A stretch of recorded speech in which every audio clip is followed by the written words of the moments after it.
नमस्कार, सत श्री अकाल, आदाब। मैं डॉक्टर लोकेश शर्मा। कल मैंने आपसे वादा किया था हम एक नवीन विषय पे आपका ज्ञानवर्धन पूरा करने का प्रयास करूंगा। कल हमने आपसे जो बातचीत की थी, आपसे मैंने जो मेरे कार्यालय में उपस्थित थे आप लोगों को अवगत कराने के लिए, आपका मार्गदर्शन करने के लिए, आपको जागरूक करने के लिए यहाँ पर जो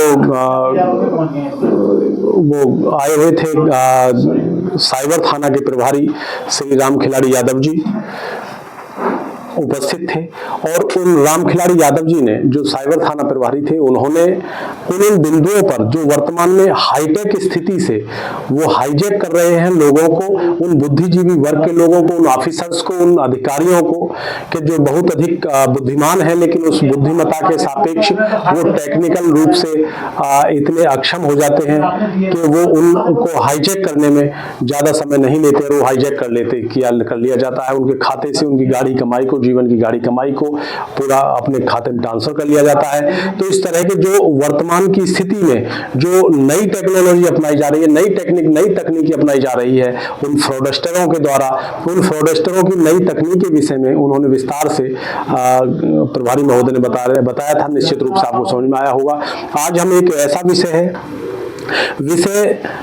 जो मैक्सिमम मैट्रिमोनियलवाद में अधिकांशतः भी मेरी कुछ एक जुडिशियल ऑफिसर से कल बात हो रही थी, तो उन्होंने कहा कि इस समय क्राइम रेशो कुछ कम हो रहा है। तो उन्होंने क्राइम रेशो कम हो रहा है बताया, लेकिन उन्होंने दूसरी तरफ बताया कि इस समय फैमिली का मैट्रिमोनियलवाद है, इसका ग्राफ बहुत अधिक बढ़ रहा है।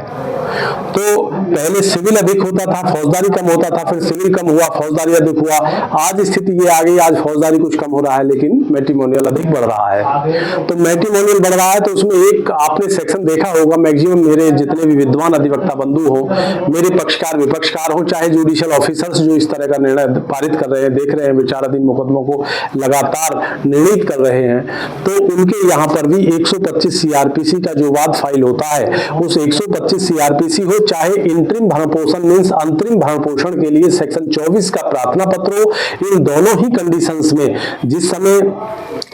लड़की कोई भी अपने आप को शिक्षित महसूस करते हुए या शिक्षित बताते हुए भी, लेकिन अपनी जीवन शैली को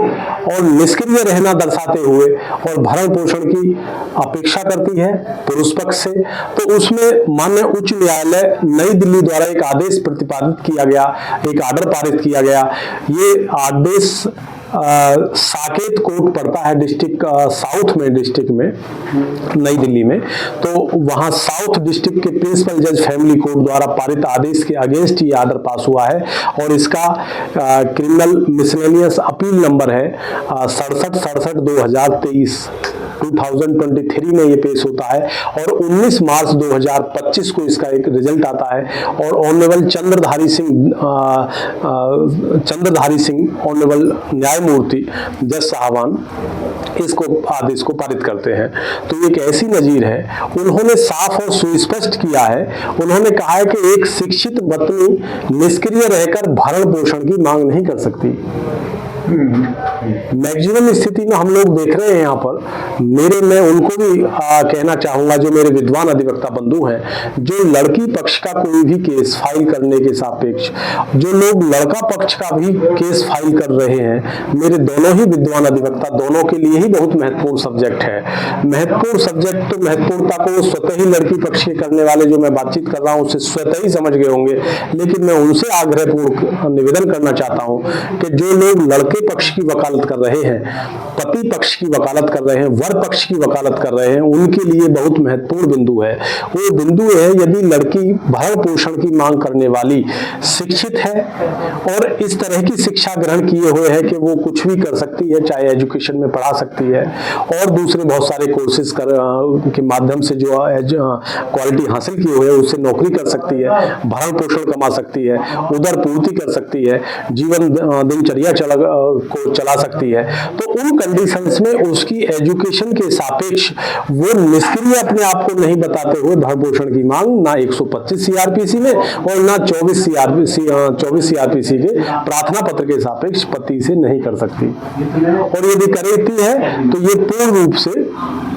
उसका ये माननीय उच्च न्यायालय नई दिल्ली द्वारा जो प्रतिपादित आदेश है इसका विमुख हो जाएगा। तो मेरे जितने भी विद्वान अधिवक्ता बंधु हैं, इस तरह की जो मेरी ये मैंने अभी नजीर आपको 67/2023 जिसका 19 मार्च 2025 को रिजल्ट आया है माननीय उच्च न्यायालय दिल्ली द्वारा जो प्रतिपादित है, इसकी रूलिंग का हवाला देते हुए ऑनरेबल जज साहबान के समक्ष